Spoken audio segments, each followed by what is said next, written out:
Okay, ఎప్పటి వరకు ఉంటుంది ఈ శరీరము? జీవుడు ఉన్నంతవరకు ఈ శరీరం ఉంటుంది. జీవుడు ఎందుకున్నాడు అంటే కర్మలు అనుభవించడం కోసం ఉన్నాడు. ఎప్పటి నుంచి కర్మలు చేస్తూ ఉన్నాడంటే సృష్టి ప్రారంభం నుండి ఇప్పటి వరకు కూడా కర్మలు చేస్తూ ఉన్నాడు. కొన్ని లక్షల సంవత్సరాల నుంచి కూడా కర్మఫలాలు అనుభవించవలసింది మొత్తం కూడా ఈ దేహంతో ముడిపడి ఉంది. ఎప్పుడు నశించింది అంటే దేహము నేను కాదు అని అనుకున్నటువంటి క్షణంలో నశించింది. మరి దేహం నువ్వు కాకపోతే ఎవరు నువ్వంటే నేను దేహిని. అమ్మయ్య క్లారిటీ వచ్చింది. నేను ఈ శరీరం కాదు అని అర్థమైందమ్మా. నువ్వు శరీరం కాకపోతే ఈ శరీరంలో నువ్వెందుకున్నావు? నువ్వు శరీరం కాదు, పోయి ఉండరాదు ఇంకో చోట. అమ్మ ఈ శరీరాన్ని విడిచిపెట్టి అక్కడ ఇంకో చోట ఉండరాదు. ఉంటాం సాధ్యమైద్దా? సరే వాళ్ళ క్లాస్ అదే చెప్పుకునేది. శరీరాన్ని విడిచిపెట్టి మనం ఉండగలమా? నెక్స్ట్ మనం చెప్పుకునేటువంటి క్లాస్ ప్రాక్టికల్స్లో ఇదేనమాట టాపిక్ అనమాట. మనం శరీరంలో ఉన్నామని తెలుస్తుంది. ఎక్కడున్నామంటే శరీరంలో ఉన్నామని తెలుస్తుంది. మరి శరీరాన్ని విడిచిపెట్టి ఉండటం నీకు సాధ్యమవుతుందా? ఇప్పుడు ఎక్కడున్నావు? ఇప్పుడు మీరందరూ శరీరాల్లో అయితే లేరమ్మా, ఒప్పుకుంటారా? ఏ లక్ష్మక్కయ్య నువ్వు అదైతే ఒప్పుకుంటాంగా, దీనికేం శాస్త్రాలు చదవక్కర్లేదుగా. ఏమయ్యగారు నేనేం భగవద్గీత చదవలేదు, నాకేం తెలియదు అని అనాల్సిన అవసరం లేదు. మనమందరం శరీరాల్లోనే ఉన్నామని చెప్పడానికి శాస్త్రాలతో పని లేదు. అమ్మాయి ఉన్నాము అమ్మ లేదా? శరీరాల్లోనే ఉన్నాంగా, ఒక క్లారిటీ ఉందిగమ్మా. ఒకవేళ నువ్వు శరీరం కాకపోతే నీకు శరీరంతో సంబంధం లేకపోతే శరీరాన్ని విడిచిపెట్టి కూడా నువ్వు ఉండగలవా? శరీరంతో సంబంధం లేకుండా నువ్వు ఉండగలవా అమ్మ? ఏమో అయ్యా ఉంటారంట, మరి మహాత్ములు ఉంటారేమో, మాకేం తెలుసు, మేమేముంటామని అంటామా అమ్మ? మీరు శరీరమా కాదా? నేను శరీరం కాదు, దేహం కాదన్నారుగా ఇందాక. మీరు అన్నారా లేదా? ఎవరైనా ఇందాక ఒప్పుకున్నారుగా, నేను దేహం కాదు నేను శరీరం కాదు అన్నారు. మరి ఎవరు మీరంటే ఆత్మ అన్నారు. ఎవరు మీరంటే ఆత్మ అన్నారు. మీరు ఆత్మ అయినప్పుడు ఈ శరీరాన్ని విడిచిపెట్టి కూడా ఆత్మ ఉండగలదా? ఈ శరీరం ఉంటేనే ఆత్మ ఉంటుందా? శరీరం లేకపోయినా కానీ ఆత్మ ఉండగలదా? ఏవో గురువుగారు శరీరం లేకపోతే అదే ఆడుంటుంది, శరీరం లేకపోతే అదే ఆడుంటుంది, ఇల్లు లేకపోతే మేమే ఆడుంటాం గురువుగారు అన్నట్టుగా శరీరం లేకపోతే మేమే ఆడుండేమని మీరైతే అనరగా అమ్మ అంటారా? పోనీ ఒకవేళ అనేటైతే శరీరం లేకుండా కూడా ఉండే జ్ఞానం మీకుంటే, శరీరం లేకపోయినా ఉండగలిగేటువంటి అవగాహన, జ్ఞానం, అనుభవం మీకుంటే అప్పుడు జ్ఞానంలో ఒక అడుగు ఒక మెట్టు పైకెక్కినట్టు అర్థమైందమ్మా? అదేగా ఇందాక శ్రీకృష్ణ పరమాత్మ చెప్పింది, అర్జున నీకు నాకు అనేక శరీరాలు గడిచినాయి కానీ ఆ విషయం నాకు గుర్తుంది, నీకు గుర్తులేదు. ఎందుకు? నీకు ఆ జ్ఞానం లేదు కాబట్టి. ఇప్పుడు అంటే శ్రీకృష్ణ పరమాత్మ శరీరంతో సంబంధం లేకుండా ఉండగలిగాడు. ఎలా ఉన్నాడు? శరీరంతో సంబంధం లేకుండా ఉండగలిగాడు. మనం అర్జునులాగా ఉన్నాం, శరీరంతో సంబంధం కలిగి ఉన్నాం. శరీరం ఉంటేనే నేనుంటా అంటున్నాం, శరీరం లేకపోతే నేను లేనంటున్నాం. అంతేనా? ఇప్పుడు మనం శరీరం కానప్పుడు శరీరం ఉన్నా ఉండాలా, శరీరం లేకపోయినా ఉండాలా? మీరు శరీరమా ఆత్మ? శరీరం లేకపోతే మీరుండరా? ఉంటారు కదా. మనం ఒక ప్రయాణం చేస్తూ ఉన్నామనుకోమ్మా, చిన్న ఎగ్జాంపుల్ మీకు అర్థమైందా గుర్తు చేస్తా. ఒక ఆయన బెంగళూరు వెళ్ళాలనుకున్నాడు, క్యాబ్ బుక్ చేసుకున్నారు. వెళ్తూ ఉంటే మధ్యలో కారు చెడిపోయింది. కారు చెడిపోయింది. ఇది వైట్ కారు. ఇప్పుడు ఆయన మాట్లాడుకున్న కారు ఎలాంటిది? White car. ఒక 50 కిలోమీటర్లు అయిపోయిన తర్వాత కారు చెడిపోయింది. జర్నీ ఆపుతురా. అప్పుడేం చేశాడు? కారు మార్చిండు. అప్పుడు ఆయనకి వైట్ కారు దొరకలేదు, బ్లాక్ కారు దొరికింది. ఏ కారు దొరికింది? బ్లాక్ కారు దొరికింది. మళ్ళీ జర్నీ సాగించిండు. కొంత లెక్క వెళ్ళిన తర్వాత బ్లాక్ కారు కూడా చెడిపోయింది. మళ్ళీ ఇంకో కారు మాట్లాడుకుండు. అది ఎలాంటిది? Red colour car. అది ఎలాంటి కారు? రెడ్ కలర్ కారు మాట్లాడుకుండు. మళ్ళీ జర్నీ సాగిస్తుండు. చూడండమ్మా, ఫస్ట్ ఏ కారు మాట్లాడుకుండు? వైట్. తర్వాత బ్లాక్, తర్వాత రెడ్ జర్నీ సాగుతుంది. ఓకే, ఇది అర్థమైంది. ఈ ఎగ్జాంపుల్ అర్థమైంది కదా. ఫస్ట్ వైట్ కలర్లో కొంత లెక్క వెళ్ళాడు, తర్వాత బ్లాకు, తర్వాత రెడ్ కలర్ కారులో అలా జర్నీ కొనసాగుతుంది. అలా ఎక్కడి దాకా జర్నీ అయింది? హైదరాబాద్ టు బెంగళూరు. కారు ఆగిపోయిందని జర్నీ ఆపలేదు. ఆయన కారుతో సంబంధం లేదు ఆయనకి. ఆయన జర్నీ చేయడానికి వినియోగించుకునేటువంటి ఒక ఇన్స్ట్రుమెంట్ అది. అవునా కాదా? సపోజ్ ఉదాహరణకి వైట్ కార్ అంటే మా బుజ్జి అనుకోండి కొంచెం తెల్లగా ఉండేవాళ్ళు, కొంత ఆ టైపు ఉంటే తెల్ల కారులో జర్నీ చేస్తున్నాడు. కొంత లెక్క అయిపోయిన తర్వాత కారు ఆగిపోయింది అనుకో, ఇంకో వెహికల్ దొరికింది ఇలాంటిది బ్లాక్ కలరు, ఇంకొంచెం ముందుకు వెళ్ళిన తర్వాత రెడ్ కలర్. అనిత గారు అనుకోండి రెడ్ కలర్ అనమాట. అంటే శరీరాలు మారుతున్నాయని అర్థం. లోపల జీవుడు జర్నీ ఆపట్లేదు. కొంతకాలం వైట్ కలర్ శరీరంలో వచ్చారు, తర్వాత బ్లాక్ కలర్లో వచ్చారు, తర్వాత రెడ్ కలర్లో వచ్చారు. యువర్ చాయిస్, నీ మీ ఇష్టం. ప్యాకింగ్ పేపర్ ఏదైతే ఏమైంది, లోపల నేను ఉన్నటువంటి నాకు రంగు తెలియదు కదా మీకు. ఎంతమందికి తెలుస్తుంది లోపల నేను ఏ రంగులో ఉన్నాననండి? లోపల ఉన్నటువంటి ఆత్మకు రంగు ఉందా తెలియటానికి? దానికి రంగు ఒకవేళ ఉన్నా కానీ లైట్ అని చెప్తారు, వెలుగు స్వరూపం అంటారు, ప్రకాశ స్వరూపం అంటారు, లోపల జ్యోతి స్వరూపం అంటారు.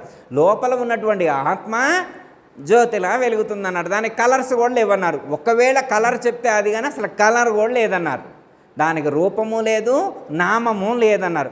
నామరూపాలు లేనటువంటి ఆత్మ ఇందులో ఉండి ఒక రూపాన్ని ధరించి ప్రయాణం చేస్తూ ఉంది. ఎందుకు? కర్మలు అనుభవించడం కోసం. ఈ జర్నీలో మహబూబ్ నగర్ దాకా వెళ్ళిన తర్వాత 2 ఇడ్లీ 2 టీ 1 కాఫీ బాకీ ఉంది. వెళ్ళిండు 5 తిన్నాడు, తర్వాత ఆ కారు వదిలిపెట్టి ఇంకో కారులో పోయిండు. ఆ శరీరాన్ని వదిలిపెట్టి ఇంకో శరీరంలో. ఓకే, అర్థమైంది కమ్మా. మనం శరీరాలు మార్చుకుంటూ గమ్యం వైపు వెళుతూ ఉన్నాం. దీనికి ఏమన్నా అంతం ఉందా? ఏం బెంగళూరు వెళ్తే అయిపోయిద్దానని ఒక అంతం ఉందా అంటే అలా బెంగళూరు వరకే అనేటువంటి అంతం, ఒక లిమిటేషన్ కూడా లేదు, ఒక టార్గెట్ కూడా కరెక్ట్గా లేదు. బెంగళూరు నుంచి మళ్ళా చెన్నై స్టార్ట్ అవ్వచ్చు, చెన్నై నుంచి మళ్ళీ కలకత్తా స్టార్ట్ అవ్వచ్చు, చెప్పలేం. కర్మఫలాలు ఎక్కడెక్కడుంటే ఈ వెహికల్స్ మార్చుకుంటూ జర్నీ చేయవలసింది. ఒక్కొక్క వెహికల్ ఒక్కో జన్మ, అంతేకమ్మా. ఒక్కొక్క వెహికల్ ఒక్కో శరీరం. ఇప్పుడు ఈ వెహికల్ ఎక్కి మిట్టపల్లి సత్యనారాయణ గారి కొడుకు అనేటువంటి మిట్టపల్లి కృష్ణమూర్తి అనేటువంటి ఒక ఐడెంటిటీ తిరుగుతుంది. ఒక ఐడెంటిటీ తోటి ఈ వెహికల్ తిరుగుతుంది. ఈ వెహికల్ విడిచిపెట్టామనుకోమ్మా, నెక్స్ట్ ఒకవేళ నేను జర్నీ చేయదలుచుకుంటే ఇంకో వెహికల్ ఎక్కాలి. నేను జర్నీ కంక్లూడ్ చేసుకుంటే నాకు వెహికల్స్తో పని లేదు. ఇక చాలే అమ్మ, ఏం పోతాంలే, ప్రయాణం ఇంకా ఆపుదాములే అని నాకు అనిపిస్తాయి. ఎవరు అనుకోవాలా? ఎవరు జర్నీ చేస్తున్నారో వాళ్ళు అనుకోవాలి. ఇక చాలే, ఎంటర్టైన్మెంట్ చాలని ఎవరు అనుకోవాలా? ఎవరు ప్రయాణం చేస్తున్నారో వాళ్ళు అనుకొని ఇక ఏం ఎక్కకూడదు, వెహికల్ ఎక్కకుండా ఉంటే చాలు. ఏం ఎక్కకుండా ఉండాలా? ఇప్పుడు ప్రయాణం ఆపటం ఎవరి చేతిలో ఉంది? నా చేతిలో. అమ్మ, ఇది ఒక ఆప్షన్ మనకిచ్చింది. ఇది పక్కోళ్ళ చేతిలో పెడితే చాలా ఇబ్బంది పడాల్సి వచ్చేది. ఈ ఆప్షనే కనుక పక్కోళ్ళకి ఇస్తే చాలా ఇబ్బంది పడాలి. పరమాత్మ చేసిన మెరాకిల్ అదొకటే, మేలు ఇదొకటన్నమాట. ఈ ప్రపంచంలో మనకు చెప్తారన్నమాట, ధర్మేచ అర్థేచ కామేచ నాతిచరామి. ధర్మమునందు కానీ అర్థమునందు కానీ కోరికలు తీర్చుకుని ఎంటర్టైన్మెంట్ ఎంజాయ్లో నీకు సమానంగా భార్యాభర్తలు ఇద్దరూ ధర్మంగా జీవించండి. కానీ మోక్షము అనేటువంటిది ఇది పురుషార్థం చెప్పాల, పరమ పురుషార్థం అన్నారు. దీనికి వేరే వాళ్ళతో సంబంధం లేదు. అది భార్య ఒప్పుకోవాల్సిన అవసరం లేదు, భర్త ఒప్పుకోవాల్సిన అవసరం లేదు, తల్లిదండ్రులు అంగీకరించవలసినటువంటి అవసరం లేదు, అత్తమామలు అంగీకరించవలసినటువంటి ఇండివిజువల్గా ఎవరికి వాళ్ళే స్వేచ్ఛ స్వతంత్రాల్లో మోక్షాన్ని పొందేటువంటి ప్రయత్నం చేయొచ్చు. ఇదే కనుక వేరే వాళ్ళ చేతిలో పెడితే, ఈ మోక్షం అనేటువంటిదే కనుక వేరే వాళ్ళు ఒప్పుకుంటేనే నీకు మోక్షం వస్తుంది కనుక అంటే ఈ ప్రపంచంలో ఇక సాధన చేసే అవకాశమే కోల్పోతుంది. ఓకే అమ్మా. సంచితం ఎలా నశిస్తుంది అంటే ఎప్పుడైతే నాకు జ్ఞానం కలుగుతుందో, ఈ దేహభావాన్ని విడిచిపెడితే, దేహం నేను కాదు అనుకుంటే, దేహం నేను కాదనుకుంటే ఏమనుకోవాలనుకున్నావు అమ్మ? దేహం నువ్వు కాకపోతే ఏమనుకోవాలి? నువ్వు ఏదో ఒకటి అనుకోరాదండి, చెప్పరాదండి. ఏమో భాగ్యలక్ష్మి? ఆత్మ అనుకోవాలి. అమ్మయ్య, మీరు దేహి అన్నారు, వారు ఆత్మ అన్నారు. ఏదైనా ఒకటే, పర్యాయ పదాలు. శరీరి అనొచ్చు, దేహి అనొచ్చు, ఆత్మ అనొచ్చు, ఎవరి స్థాయిలో వాళ్ళు చెప్తారు. ఓకే అమ్మా. నేను ఎప్పుడైతే దేహితత్వాన్ని, ఈశ్వరత్వాన్ని, ఆత్మభావాన్ని, ఆత్మజ్ఞానాన్ని దృఢం చేసుకుంటాము, అప్పుడు సంచితమనేటువంటి కర్మ నశిస్తుంది. మీరు ఒకవేళ భగవద్గీత చదివి ఉంటే మీకు 13వ అధ్యాయంలో చెప్తారు ఈ జ్ఞానాన్ని. ఏ అధ్యాయంలో చెప్తారు? 13వ అధ్యాయం. 13వ అధ్యాయం పేరు గుర్తుందా? మరణ నీకేమన్నా? నీకు గుర్తులేదా? హేమరత్న అడుగు చెప్పుద్ది, లేదా రాధమ్మ గారిని అడుగు చెప్పుద్ది. అమ్మ నరసింహ గారు చెప్పింది అమ్మటే. నరసింహ గారు బాగా చదివింది భగవద్గీత. ఏం పేరు దాన్ని? ఏమంటారు దాన్ని? క్షేత్రజ్ఞ విభాగ యోగం. ఇది కానీ క్షేత్రాన్ని, క్షేత్రజ్ఞుణ్ణి విభజించాలి. మనం ఏమి నేర్చుకోవాలి అక్కడ? క్షేత్రాన్ని, క్షేత్రజ్ఞుణ్ణి వేరు చేసి చూడటం రావాలన్నమాట. అమ్మయ్య, భగవద్గీతలో ఇది ఒక్కటి పట్టుకుంటే చాలు. దేన్ని ఎడగొట్టాలా? క్షేత్రాన్ని, క్షేత్రాన్ని, దేహమును, దేహిని, అంతేకమ్మా, శరీరాన్ని, శరీరిని. ఓకే అంటే ఈ రెండింటిని విడగొట్టడం రావాలను. పోదాం పండి, విడగొడదాం. ఎవరు విడగొట్టారో తెలుసుకుందాం. విడగొట్టిన వాళ్ళు ఎంతమంది ఉన్నారో తెలుసుకుందాం. విడిపోవడానికి అవకాశం ఉందమ్మా? అమ్మ రెండింటి విడిపోతాయి అసలు ఎప్పుడైనా? అసలు రెండు విడిపోంగా ఎప్పుడైనా చూసామా? ఎవరికైనా రెండు పోతే అసలు పోవడమే కదా, పైకి పోయినాము అమ్మ, లాస్ట్లో అప్పుడు పోవడమే తప్ప మిగతా టైంలో ఎప్పుడైనా వేరైనట్టు మనకు అర్థమైందమ్మా? ఎవరైనా చూసినవా ఎప్పుడైనా? మిగతా టైంలో వేరు చేసినట్టు ఏ అమ్మ విజయ అమ్మ చూసారా? అనిత గారు చూసారా? చూడలే కదా. రెండు విడిపోవడం లాస్ట్లోనే చూస్తున్నాం, అంతే కదా. పోవడం అంటే అదే అనుకుంటున్నాం. పోవడం అంటే ఎప్పుడు అనుకుంటున్నాం? లాస్ట్లోనే మరి మిగతా టైంలో కూడా విడగొట్టబడి, వేరు చేయబడి, దాన్ని వేరు చేసి చూడటం మీకేమైనా వస్తే దానికోసమే గురువు కావాలన్నారు. ఇప్పుడు గురువు దేనికి? పుస్తకంలో ఉన్న చదువుకునేట్టయితే గురువుతో అవసరం లేదు.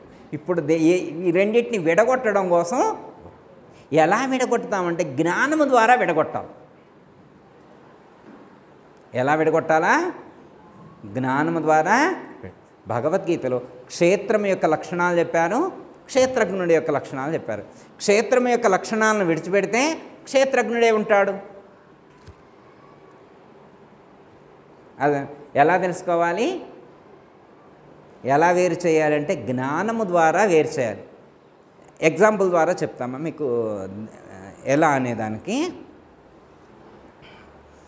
అక్కడ 3 గ్లాసుల్లో వాటర్ పెట్టున్నాయి. 3 గ్లాసుల్లో వాటర్, 3 ఒకే కలర్ గ్లాసులు, 3 ఒకే కలర్ గ్లాసులు, 3 అందులో ఉన్న వాటర్ 3 ఒకే విధంగా ఉన్నాయి. సేమ్ క్వాంటిటీ, అందులో 100 ml, ఇందులో 100 ml, ఇందులో 100, మూడిట్లో 300 ml వాటర్ ఉన్నాయి. 3 గ్లాసులు ఒకే విధంగా ఉన్నాయి, వాటర్ ఒకే విధంగా ఉన్నాయి. అక్కడ ముగ్గురు నిలిచి ఒక ఆయన్ని రమ్మన్నారు.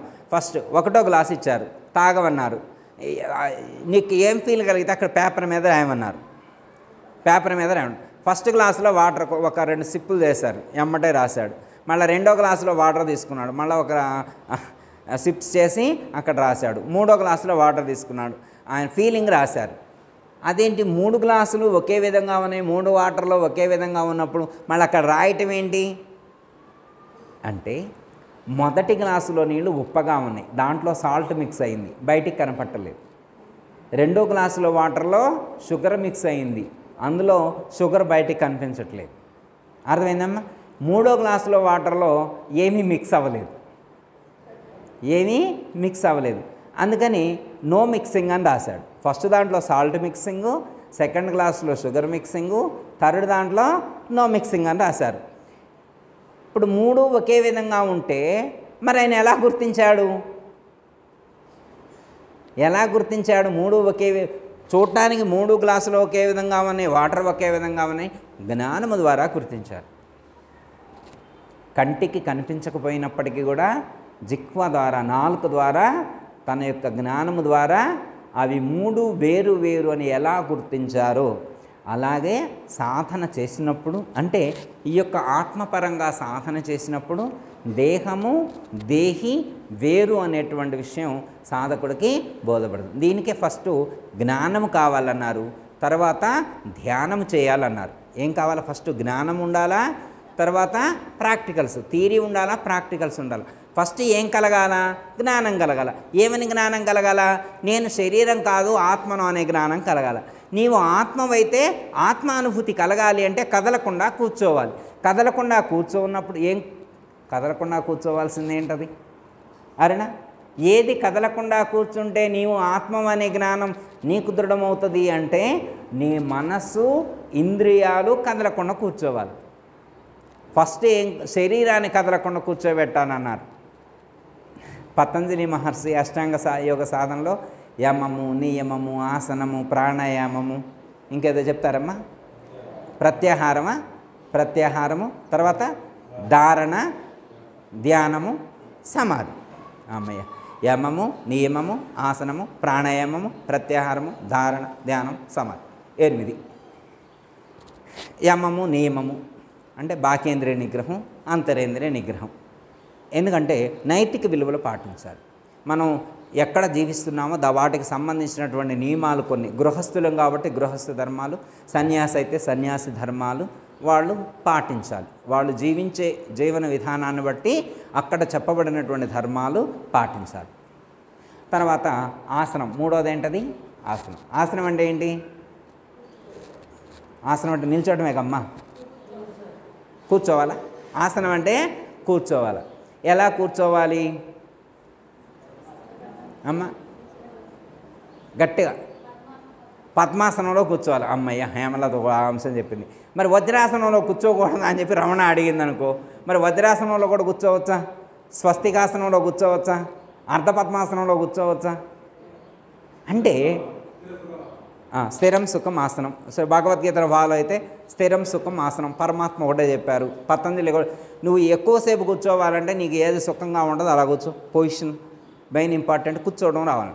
ఇక్కడ మెయిన్ ఇంపార్టెంట్ కూర్చోవటం అంటే శరీరం కూర్చోవటం కాదు, నీ శరీరం ఎక్కడ కూర్చుందో అక్కడ నీ మనస్సు కూర్చోవాలి. శరీరం ఎక్కడ కూర్చుందో ఇప్పుడు శరీరం ఎక్కడే కూర్చుంది, ఎక్కడ కూర్చుంది? ఆశ్రమంలో కూర్చుంది. శరీరం ఆశ్రమంలో, మనసు కూడా ఇక్కడే కూర్చోవాలి కదా. మనసు ఎక్కడ కూర్చోదు, బస్సు వెళ్ళిపోయిద్దాం, ఏ గురువుగారు ఏ ఉపన్యాసం ఎప్పుడు అయిపోయేస్తారో ఏంటో, ఎప్పుడు పోవాలని అనిపించింది అనుకో, ఎప్పుడు ఆపితే అప్పుడు పోదామని అరుణ అన్నదనుకో, రమణ పొద్దాకలు అడ్డే చూస్తుంటుంది అనమాట. అరుణకి వెళ్ళే అయ్యగారికి ఆపుత్రం పోదామని. అంటే శరీరం కూర్చున్న కాడ మనసు కూర్చోవట్లేదు, శరీరం కూర్చున్న కాడ మనసు కూర్చోవట్లేదు. దీనికి సాధన కావాలన్నారు. సాధన దేనికి? దీనికి. శరీరం కూర్చున్న కాడ మనస్సును కూర్చోబెట్టాలి. మనస్సు ఎక్కడ కూర్చోవాలంటే ఇంద్రియాల వైపు చెలించకుండా. మనసు ఎక్కడ కూర్చోవాలా? ఇంద్రియాల వైపు చెలించకుండా. మనస్సు ఏం చేస్తుందంటే బయట నుంచి వచ్చే వాటిని నువ్వు కంట్రోల్ చేస్తావు. ఒక్కోసారి ఏం చేస్తాం, చెవుల్లో దూది పెట్టుకుండు, బయట నుంచి శబ్దాలు రాకూడదని మొత్తం క్లోజ్ చేసిండు, ఏసీ వేసుకుండు, కూర్చున్నాడు. ఇప్పుడు బయట నుంచి ఏమి రావట్లా, ఏమీ కనిపించట్లేదు, ఏమీ వినిపించట్లేదు, మంచిగా ఏసీ ఉంది, చాలా బాగానే ఉంది, ధ్యానం చేద్దాం అనుకున్నాడు. ఇప్పుడు బయట నుంచి ఏమైనా సౌండ్లు వస్తున్నాయా? రావట్లేదు. ఎవరన్నా కనపడుతున్నారా? ఎవరు కనపడట్లేదు. సాధన చేసుకోవచ్చు అని కూర్చున్నాడు. కూర్చుంటే లోపల నుంచి వస్తున్నాయి. ఇప్పుడు మనం బయట నుంచి ఆపితే ఏమవుతుంది? ఇప్పుడు లోపల నుంచే వస్తున్నాయి అన్నమాట. లోపల నుంచి ఏమొస్తాయి? నిన్న మా పెన్న షాపింగ్ రమ్మన్నది, 5 అవుతుంది, ఇంకా పోవాలి. రేపు చేసుకుందాంలే ధ్యానం, రేపు చేసుకుందాం. ఇప్పుడు ఇది రేపు ధ్యానం చేసుకోవాలనే విషయం బయట నుంచి ఏమైనా కొత్తగా వచ్చిందా? లేదు.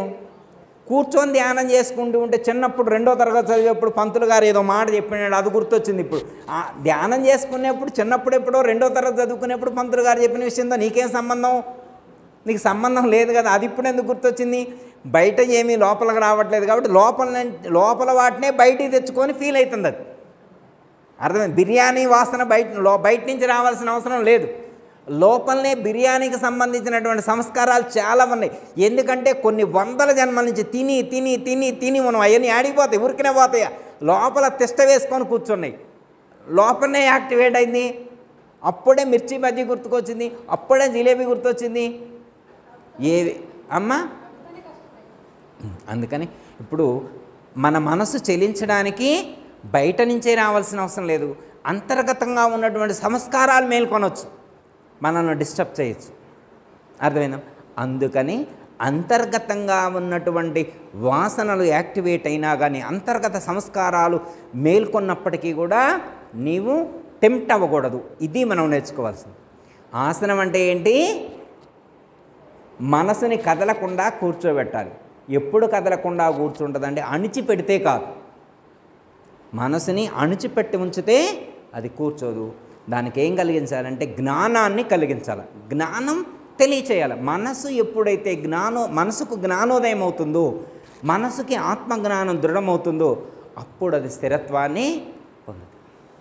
అది అలవట్టం కోసమే మనకి ప్రాణాయామం చెప్పారు. స్టార్టింగ్ లెర్నింగ్లో ఏం చెప్పారు? ప్రాణాయామం చెప్పారు. ప్రాణాయామం ఎందుకు అంటే ప్రాణానికి మనస్సుకి లింక్ ఉంది. దేనికి లింక్ ఉంది? ప్రాణానికి మనస్సుకి లింక్ ఉంది. మీరు ప్రాణాన్ని నిలిపారనుకో, కుంభకం చేశారనుకో, మీరు కుంభకం చేసే బాహ్య కుంభకము, అంతర కుంభకము, లేకపోతే త్రాటకము ఏదో చేశారనుకో అమ్మ, ఒక దృష్టిని ఒక చోట కేంద్రీకృతం, ముద్రా ధ్యానం ఏదైనా చేయొచ్చు, యువర్ ఛాయిస్. ఏదైనా చేసి ప్రాణాన్ని కుంభిస్తే, ప్రాణాన్ని నిలిపితే మనసు ఆటోమేటిక్గా నిలిచిపోయింది. ఎప్పటిదాకా అది మనసు నిలుస్తుంది? ప్రాణాన్ని నువ్వు ఎంతసేపు నిలిపించితే అంతసేపు నిల్చుంటుంది. హిమాలయాలకు వెళ్ళి చాలామంది చేస్తుంది అదే కదా, కుంభించి కూర్చుంటారు. కుంభించి వందల సంవత్సరాలు కూర్చుంటారు. ఋషులు చాలామంది సంవత్సరాలు కూర్చుంటారు. ఎప్పుడైతే మళ్ళా ప్రాణంకి కదులుద్దో, ప్రాణంలో కదలిక ఏర్పడితే వెంటనే మనసు యాక్టివేట్ అవుద్ది. ఎప్పుడు యాక్టివేట్? పాత ఎగ్జాంపుల్ ఒకటి చెప్తా. గంగిరెద్దులు ఆడిచ్చాయన ఒక రాజుగారి సన్నిధిలో ఒక ఫెస్టివల్ రోజున, శివరాత్రి రోజున గంగిరెద్దులు ఆడిస్తాడు. అలా గంగిరెద్దులు ఆడించేటువంటి సమయంలో ఆయన ఏదో ఒక నోటి ద్వారా ఒకటి అన్నాడు, డుర్రనో గుర్రనో ఏదో అనబోయింది అనమాట. ఆ అన్నప్పుడు ఆ ఎగిరి గంతేసిండు. ఆ అనేప్పుడు ఆ ప్రాణం పోయి సహస్రారంలో పడ్డది. ప్రాణం పోయి పైకి పోయి కూర్చుంది, అది కిందికి రావట్లేదు. ఎప్పుడైతే ప్రాణం పైకి పోయిందో కోలబడ్డాడు వాడు. బాడీ కాన్షియస్లో లేదు, మైండ్ కాన్షియస్లో లేదనమాట. ఏం జరుగుతుందో తెలియదు. కళ్ళు తెరిచే ఉన్నాయి, వాడు ఏం చూడట్లేదు. ఇట్లా చూపెట్టారు, పెన్నామను గుర్తుపెట్టినవా, బాబాయిని గుర్తుపెట్టినవా, మనవను గుర్తుపెట్టినవా, ఎవడేం గుర్తించట్లేదు. కళ్ళు తెరిచే ఉన్నాయి, ఏం గుర్తు రావట్లేదు. ఏమన్నా ఏనొస్తుందా, ఏం వాడికి ఏం రావట్లేదు. ఏం చూడలేకపోతుండో, ఏం వినలేకపోతుండో, స్పర్శ లేదు, ఏం లేదు. ఏం చేశారు? తీసుకెళ్ళి పడుకోబెట్టారు. వారం గడిచింది, సైలేసు లేదు. నెల అయింది, ఏమి లేదు. 2 నెలలు అయింది, సంవత్సరం అయింది, 3 ఏళ్ళు అయింది, 5 ఏళ్ళు అయింది, ఏం లేదు.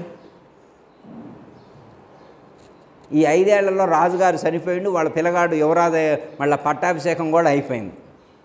5 సంవత్సరాలు గడిచిన తర్వాత సంక్రాంతి పండుగ రోజున ఆ లోపల ఉన్నటువంటి సహస్రార చక్రంలో ఉన్నటువంటి ప్రాణశక్తి కిందికి దిగింది. వాడికి ఎమ్మటే మెలకు వచ్చింది. మెలకు వచ్చిన తర్వాత ఇప్పుడు ఎద్దేది, రాజుగారేడు అంటాడు. అసలు ఆ రాజే లేడు ఇప్పుడు. అంటే ఈ 5 సంవత్సరాలు కూడా ఆ సంస్కారంలో హోల్డ్ అయ్యింది. ఎక్కడైతే సంస్కారం హోల్డ్ అయిందో ఇంకక్కడి నుంచి ముందుకు కదలలేదు. కాలం కదిలిపోయింది, శరీరం మారిపోయింది. కాలం కదులుతూ ఉంది, శరీరంలో మార్పులు వచ్చాయి, ప్రపంచం మొత్తం మారిపోయింది. కానీ వాడి మనసు మారలేదు, మనసు అక్కడే ఆగిపోయింది. మనసు అక్కడే ఇప్పుడు రాజుగారు ఏడంటాడు అంటే ఈ 5 సంవత్సరాలు ఒక్క క్షణం కూడా వాడు కర్మ అనుభవించలేదు. అంటే చాలామంది ప్రాణాయామ సాధన చేసి ప్రాణాన్ని నిలిపి ఉంచి కర్మను రహితం చేసుకుందాం అనుకుంటారు. అది సరైనటువంటి విధానం కాదని చెప్పి భగవద్గీతలో శ్రీకృష్ణ పరమాత్మ ప్రాణాయామం వల్ల మనసు కంట్రోల్ అవ్వడానికి సపోర్ట్గా ఉంటుంది అంతే తప్ప అది జ్ఞానాన్ని కలిగించదు. మోక్షాన్ని పొందడానికి, జన్మరహితాన్ని పొందడానికి, కర్మరహితం కావాలంటే ఒక్క ఆత్మజ్ఞానం తప్ప మినహా మరొకటి లేదు. నహి జ్ఞానేన సదృశం పవిత్రం ఇహ విచ్యతే అన్నారు. జ్ఞానం కంటే శ్రేష్టమైనటువంటిది కానీ పవిత్రమైనటువంటిది కానీ ఈ ప్రపంచంలో మరొకటి లేదు అని చెప్పి భగవద్గీతలో శ్రీకృష్ణ పరమాత్మ సూచించడం అనేటువంటిది జరిగింది. ఒకటి అర్థమైంది కమ్మ మనకి. ఏమర్థమైంది? సంచిత కర్మ నశించాలి అంటే ఆత్మజ్ఞానం కలగాల. ఆత్మజ్ఞానం కలగడం అంటే ఏంటి? దేహభావాన్ని విడిచిపెట్టాలా. దేహభావాన్ని విడిచిపెట్టమంటే దేహం మీద ఆసక్తి తగ్గిపోవాలా. దేహం మీద ఆసక్తి తగ్గిపోవాలా. ఇప్పుడు మనందరికీ ఆత్మజ్ఞానం కలిగిందని గుర్తేంటి? మేము ఆత్మజ్ఞానం మేము ఉపదేశం తీసుకో 25 ఏళ్ళు అయింది ఉపదేశం తీసుకొని. ఇప్పుడు దాకుండా మేము ఎప్పుడో ఎక్కినాం ఆ మెట్టు. ఇప్పుడా? ఎప్పుడో ఎక్కినాం పైకి. అబ్బో ఓకే, మీరు 25 ఏళ్ల క్రితమే ఆత్మజ్ఞానులు అయ్యారు. అయితే ఆత్మజ్ఞానాన్ని పొందినటువంటి వాళ్ళు ఎలా ఉన్నారో మీరు అలా ఉన్నారా? పోనీ ఆత్మజ్ఞానాన్ని పొందిన వాళ్ళు ఎలా ఉంటారు? పోనీ అదేం తెలుసుకుందాం. అర్థమైందా? డాక్టర్ గారు ఎలా ఉంటాడంటే స్టెథోస్కోప్ వేసుకొని ఉంటాడని నువ్వు చెప్పారనుకో, అమ్మ ఆత్మజ్ఞాని ఇలా ఉంటాడు అని చెప్పారనుకో, ఆ లక్షణాలు కొన్ని మన దగ్గర ఉండాలా వద్దా? ఉండాలా వద్దమ్మా? అసలు ఇది పరిపూర్ణమే కాదు, లో లెవెల్ సబ్జెక్ట్. ఇది ఎక్కడ చాలా లో లెవెల్ టాపిక్స్ ఇవన్నీ. అసలు ఫైనల్ జడ్జిమెంటే కాదు ఇది. ఫైనల్ జడ్జిమెంట్ ఇందాక మీరు పాడారు కమ్మా, పరిపూర్ణం అంటే అది వేరు కదా, ఎరుకను దాటేటువంటిది కదా. ఇది ఎక్కడది? చిన్న మాట. కర్మరహితం అనేటువంటిది చిన్న మాట, ఆత్మజ్ఞానం అనేటువంటిది చిన్న మాట, లో లెవెల్ నాలెడ్జ్ కదా. ఇంత లో లెవెల్ నాలెడ్జ్లోనే ఇంత గొప్ప స్థితి ఉంటే మరి అక్కడికి వెళ్తే అదెంత గొప్ప స్థితి ఉంటుంది?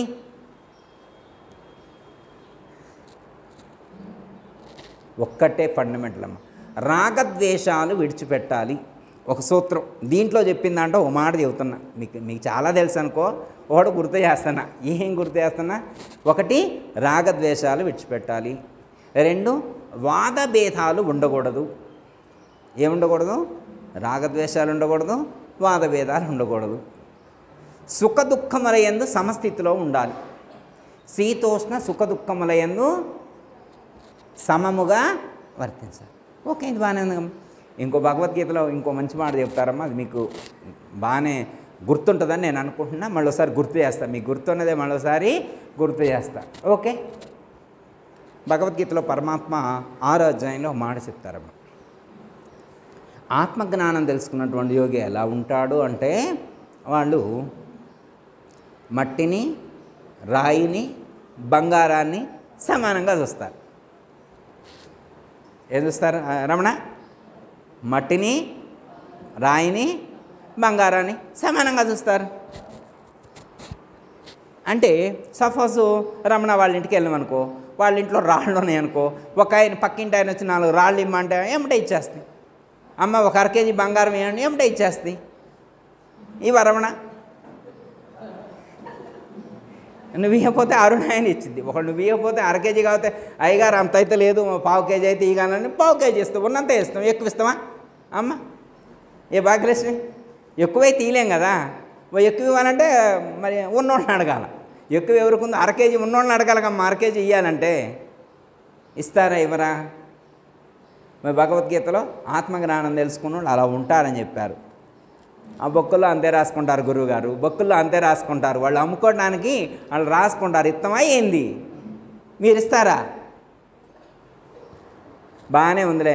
ఈసారి కనుక అయ్యగారి కనుక ఇట్లా ఇమ్మని చెబితే ఆశ్రమానికి కూడా రాం. భలే ఉందిలే, బంగారం ఇవ్వాలంట. ఏమన్నా తులం అడుగుతున్నాడా గురువుగారు? తులమంటా 1/2 కేజీలు అంటున్నాం. తులమే చాలా ఉంది కమ్మ. రేటు ఎంత ఉంది? ₹1,00,000 ఉందిగా, అంతేనా? మరి తులం ₹1,00,000 ఉంటే 1/2 కేజీ ఎంత ఉండాలా? అంత ఇస్తారా అమ్మ? ఓ నిజమే అనుకుంటారా అందరూ చూస్తే? అంటే అమ్మా, మనం ఉపదేశం తీసుకున్నప్పుడు తనువు, మనసు, ధనము, తెలివి గురువు గారికి సమర్పించాలన్నారు. ఆ 18 అవుతాం. తను మన ధనములు గురునకు వినయంబు గదారబోసి వేట్క గురునిచే అనువైన బోధవడసిన ఘనమతి మంతునకు సాటి గలదాయి భువేనే. చదువుతామా చదవమా పద్యం? మరి ఇస్తామా? ఎట్లా అంటే గురువుగారు మరి రజతోత్సవ వేడుకలు అని చెప్పారు కదా, ఎంత రాసుకుంటారో రాసుకోండి అని చెప్పి బ్లాంక్ చెక్లు ఇవ్వాలి, అందరు సంతకాలు పెట్టి మీ ఇష్టం ఎంతనే ఇవ్వండి అని చెప్పి బ్లాంక్ చెక్లు ఇవ్వాలి. ఎందుకు? ఇది మీదే కదా, మీకు ఇచ్చాం కదా అనేవాళ్ళు ఉంటారా ఉండరా? ఏమో ఉంటారేమయ్యా, మరి ఉంటారే, ఉండకుండా ఉంటారా? మరి జ్ఞానులు అన్న తర్వాత ఉంటారు ఉంటారు ఉంటారు ఉంటారు అంటే అలా ఇమ్మనే అర్థం. అక్కడ ఇమ్మనమ్మ అంటే అడుగుతారా? అట్లా అడుగుతారా గురువుగారు? పోనీ శిష్యుడు అలా ఇవ్వాలా? అదే ఉద్దేశం అది, లక్ష్యం అదే కాదు. గురువుగారి లక్ష్యం అది కాదు.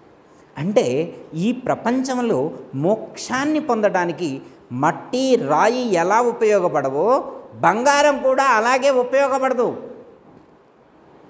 ప్రపంచంలో గొప్ప వస్తువు అయి ఉండొచ్చు, కానీ ఆధ్యాత్మికంలో మోక్షాన్ని పొందడానికి అది మట్టితో సమానమే, రాయితో సమానమే బంగారం కూడా. జ్ఞాని అయినటువంటి వాడు దాని యందు దీని యందు దేని యందు కూడా మమకారం అనేటువంటిది పెట్టుకోడు.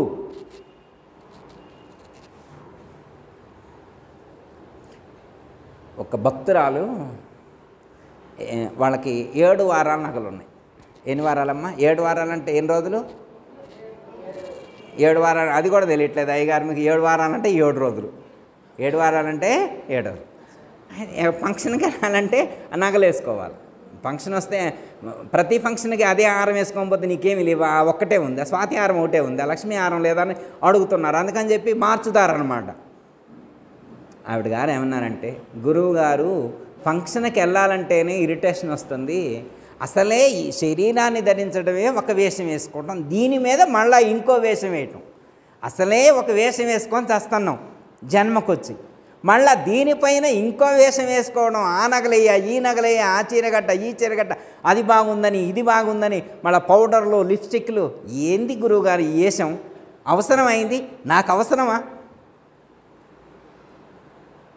నిజంగా ఒక భక్తురాలు అన్నారు నాతో. మరి నిజంగా ఇది వేషమేగమ్మా. సపోజ్ ఉదాహరణగా నేనే ఉన్నా అనుకోమ్మా, చొక్కా ఇక్కడ కొద్దిగా చినిగిందనుకో, వేసుకొని ఇక్కడ నిల్చొని సత్సంగం చెప్పగలరా నేను? మరి టవల్ కూడా వేసుకోవాల్సి వస్తుంది. మా బుజ్జి టవల్ తెచ్చేస్తుంది, ఇది మాసింది, ఇది నలిగింది, ఇంకో టవల్ వేసుకో అంటుంది. అంటే వేషమేగా ఇది కూడా, వేషం అవునా కాదా? శరీరాన్ని ధరించడమే ఒక వేషం అనుకుంటే దానిపైన ఇంకో వేషం వేసుకొని తిరగవలసినటువంటి పరిస్థితి మనకు వస్తుంది.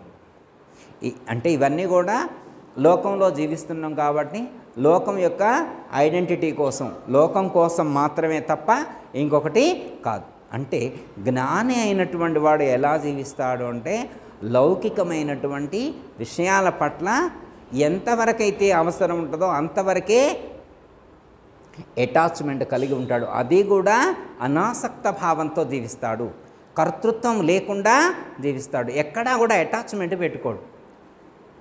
అర్థం? నిష్కామ కర్మ విధానం వేరు, కర్తృత్వరహిత కర్మ విధానం వేరు.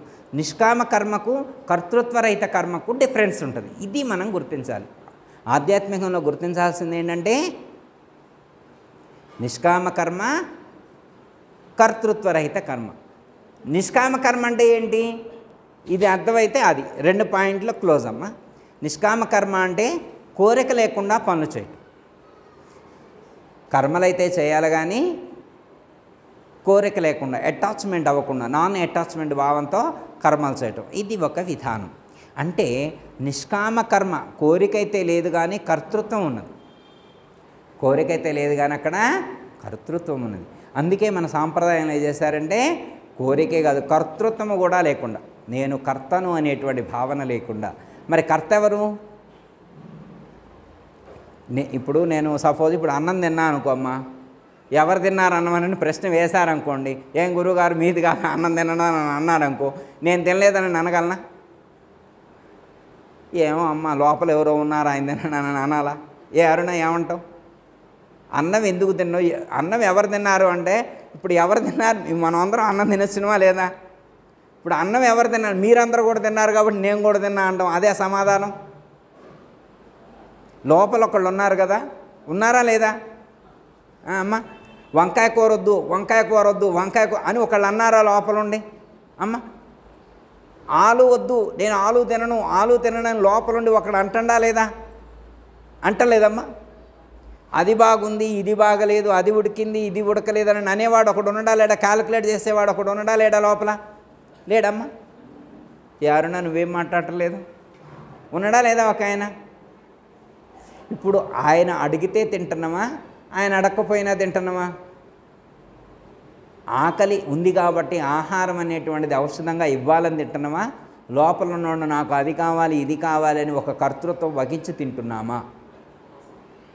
అమ్మ కర్తృత్వం లేకుండా ఉండాలి. నేను కర్తను కాను. మరి నువ్వు కర్త కాకపోతే ఇంకెవరు కర్త? ఏ లక్ష్మకి ఇప్పుడు ఆ చట్నీ, సొరకాయ చట్నీ బాగుంది, ఇంకొంచెం పెట్టానని అన్నం అనుకో. ఓకే, అన్నం అనుకో. ఇప్పుడు బాగుంది అని లోపల ఒకళ్ళు అంటేనే కదా పెట్టించుకుంది. మరి ఆ లోపల ఒకటి ఉన్నప్పుడు ఆ ఉన్న వ్యక్తి నాకు పెట్టు అని అన్నప్పుడు అతని కర్తృత్వం ఉన్నట్టా లేనట్టా? ఇది కర్తృత్వరహిత కర్మ ఎలా అవుతుంది?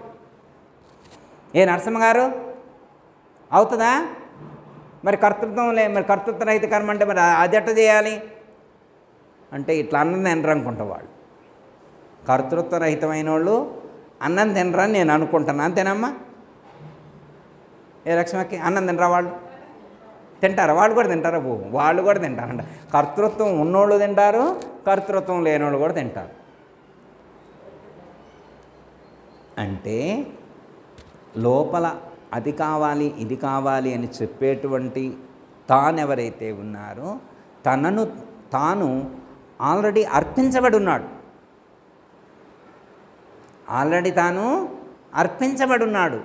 ఎప్పుడైతే అర్పించబడి ఉంటారో, ఎప్పుడైతే ఒకచోట సరెండర్ అయి ఉన్నాడో, ఎప్పుడైతే ఒకచోట అప్పగించబడి ఉన్నాడో, ఎప్పుడైతే దత్తత వెళ్ళాడో కర్తృత్వం లేదు ఇంకా.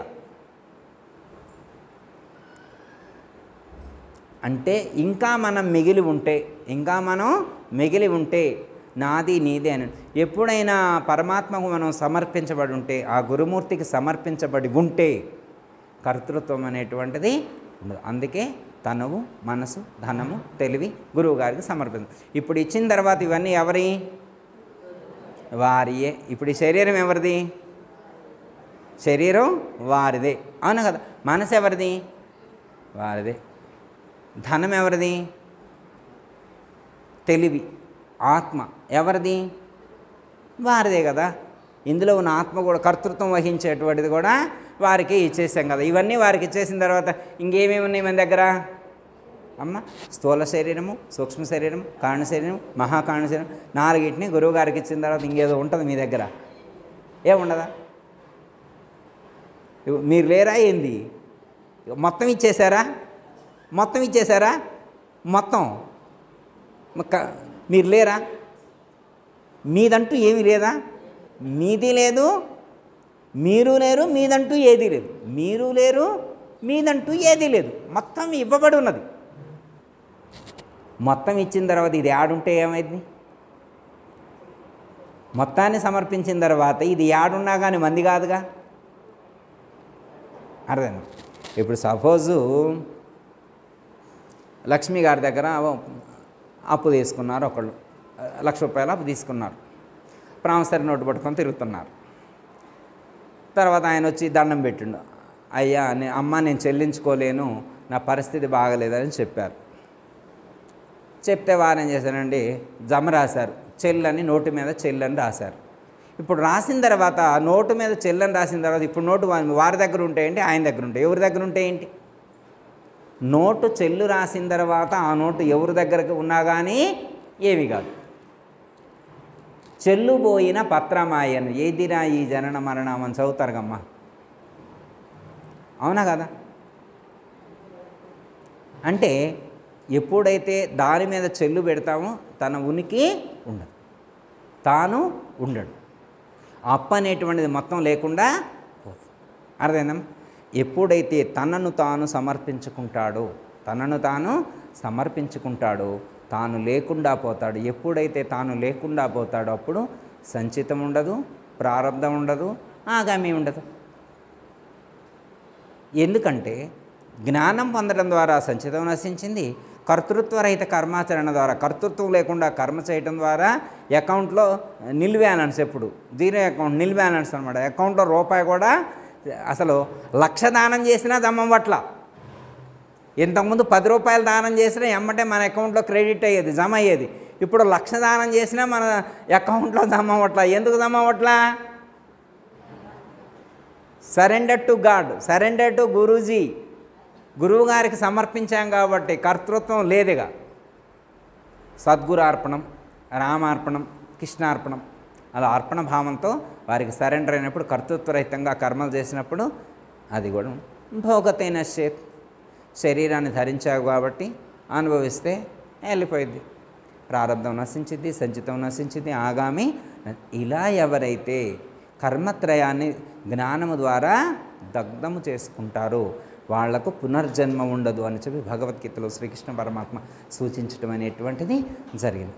ఓకే, మనం ఆ జ్ఞానాన్ని పొంది ఉన్నాం కాబట్టి, ఆ స్థితిని పొంది ఉన్నాం కాబట్టి మళ్ళీ ఇక మనం ప్రయాణించవలసినటువంటి అవసరం రాదు.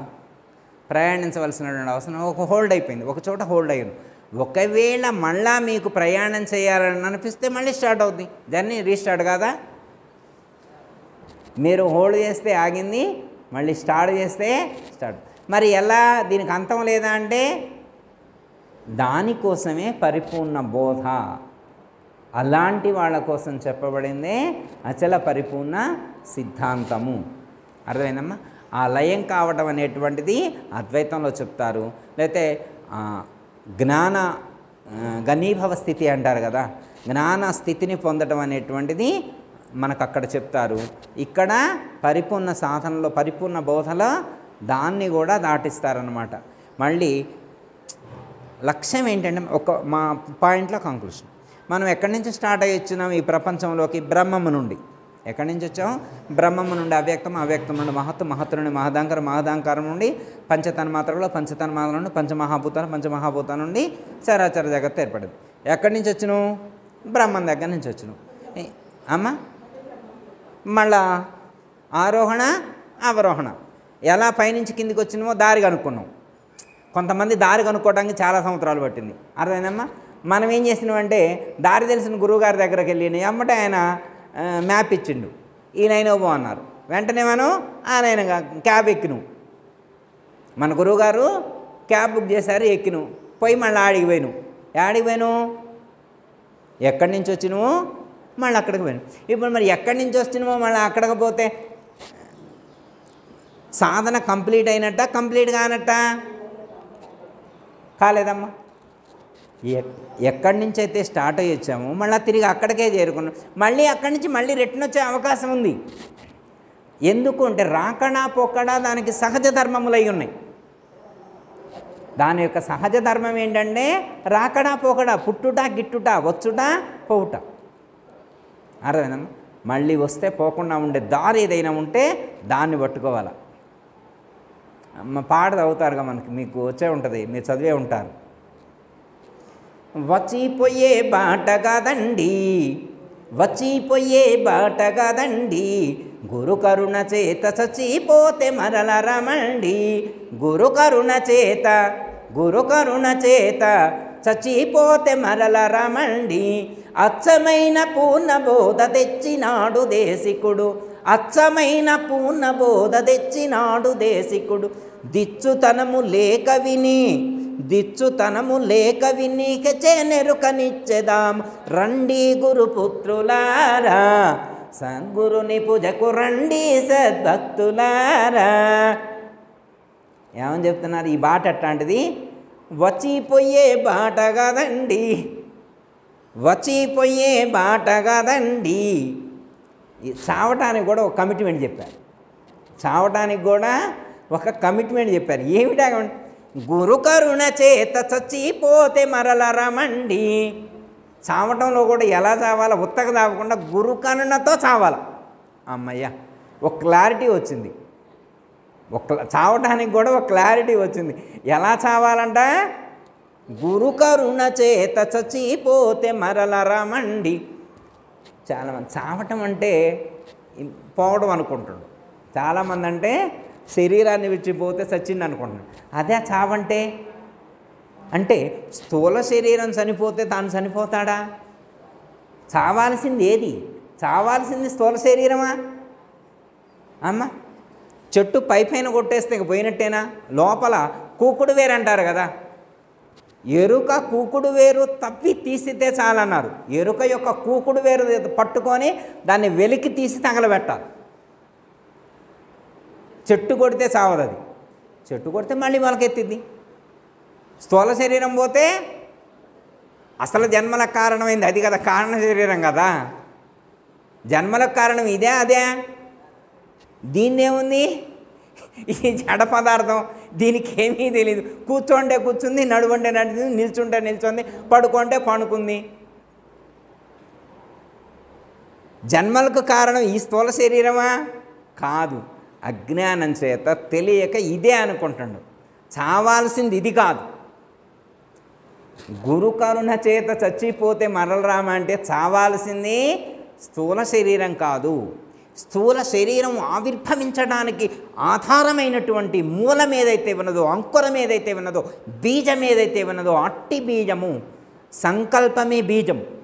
జన్మకు బీజము సంకల్పము. ఆ సంకల్పం అనేటువంటిది నశించాలి. సంకల్పం ఉంటేనే జన్మకు వస్తాం, సంకల్పం ఉంటేనే సుఖాలు అనుభవిస్తాం, సంకల్పం ఉంటేనే మరణిస్తాం. సంకల్పం లేకపోతే కదలికే లేదు. సంకల్పం లేకపోతే కదలకే లేదు. అర్థం? మీకు సంకల్పం కలిగింది కాబట్టే కాకినాడ నుంచి వచ్చారు, సంకల్పం కలిగింది కాబట్టే చెన్నై నుంచి వచ్చాను, సంకల్పం కలిగింది కాబట్టే బందర్ నుంచి వచ్చాను, సంకల్పం కలిగింది కాబట్టే ఎల్బీ నగర్ నుంచి వచ్చాను. సంకల్పం లేకపోతే అక్కడే ఉంటారు, ఇక్కడికి ఎందుకు వస్తారు? అర్థం? సంకల్పం ఉండబట్టే ఈ శరీరాన్ని ధరించాము, సంకల్పం ఉంది కాబట్టే ఈ లోకంలోకి వచ్చాము. సంకల్పం లేకపోతే కదలికే లేదు. నీ జన్మకు కారణం నీ సంకల్పం. నేను అనుకోకపోతే ఆడికి కదను. నేను అనుకోబట్టే కదా వచ్చింది. అమ్మ మీరు అనుకుంటేనే కదా ఇక్కడికి వచ్చింది. అనుకోకపోతే వస్తారా? రాను. ఏ రమణ వచ్చేదని మనం అనుకోకపోతే ఏమో అయ్యగారు ఏం తెలియట్లేదు రావాలని వచ్చిన అనుకున్నావా? ఆశ్రమానికి వెళ్ళాలనే సంకల్పం ఉంటేనే వచ్చాము.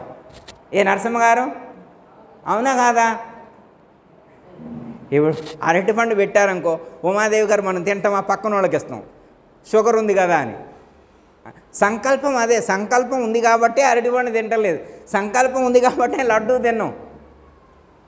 అంటే మనలో ఉన్నటువంటి ప్రతి కదలికకు సంకల్పమే మూలమై ఉన్నది, సంకల్పమే బీజమై ఉన్నది. అర్థమైందమ్మా?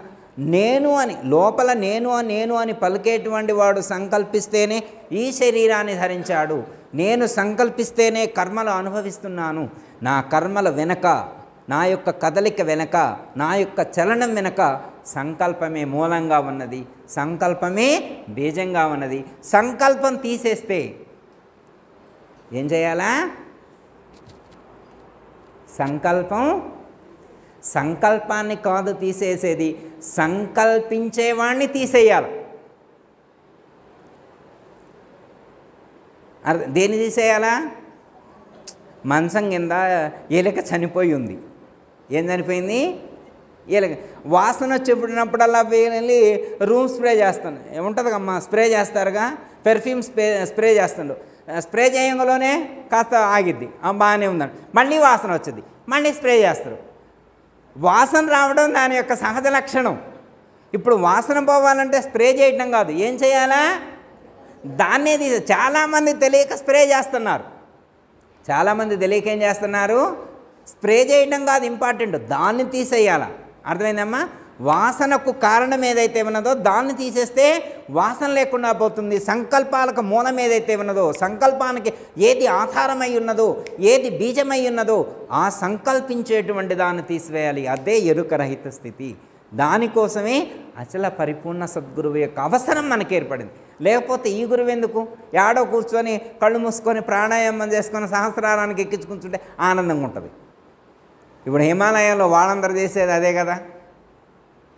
హిమాలయాల్లోకి వెళ్ళి వాళ్ళు చేసేది ఏముందమ్మా? శరీరాన్ని కూర్చోబెడతారు, మనసును కూడా కూర్చోబెడతారు, ప్రాణాన్ని కూడా కదలకుండా చేస్తారు.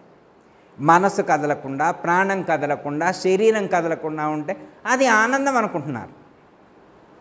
మరి అది ఆనందం కాదు, అది ఆనందమే. అది ఆనందమే కానీ జన్మరహితానికి అది సరిపోదు. ఆ సాధన జన్మరహిత స్థితిని కలిగించడానికి సరిపోదు. జన్మరహిత స్థితి కలగాలి అంటే ఖచ్చితంగా సంకల్పాలకు మూలం ఏదైతే ఉన్నదో అట్టి సంకల్పాలకు మూలమైనటువంటి ఎరుక ఏదైతే ఉన్నదో, బ్రహ్మము ఏదైతే ఉన్నదో దాన్ని తీసేయాలి. దాని యందు ఉన్నటువంటి భ్రాంతిని తీసేయాలి. దాని యందు ఉన్నటువంటి అంటే ఆ భ్రాంతి కలగాలగా మనకి. భాగవత కృష్ణదేశకులు వారు ఒక మాట అంటారు, మీరు వినే ఉంటారు. ఎరుక భ్రమగల్గు శిష్యుని పరితాపము మాన్పునట్టి పండితురెదురు. గురుడు అతరే కానీ గురువులమని పట్టుకురు గొణిగేవారెలా. ఏ భ్రమ తొలగాలి? ఎరుక భ్రమగల్గు శిష్యుని పరితాపము మానుకున్నట్టు. దానికి బాధపడంట. ఎరుక అనేటువంటి దానికి కలిగిన భ్రమకు బాధపడంట. ఆ భ్రాంతిని తొలగించుకునేటువంటి ప్రయత్నం చేయాలని చెప్పి భాగవత కృష్ణదేశకులు వారు చెప్పారు. ఏ సాధకుడైతే అలాంటి భ్రమ కలిగినప్పుడు, భ్రాంతి కలిగినప్పుడు సద్గురువుని ఆశ్రయించి, పూర్ణ గురువుని ఆశ్రయించి ఆ యొక్క భ్రాంతిని తొలగించుకున్నట్లయితే జన్మరహిత స్థితి కలుగుతుంది. దయతల సద్గురు ప్రభు మహారాజు. అందరికీ జై గురు.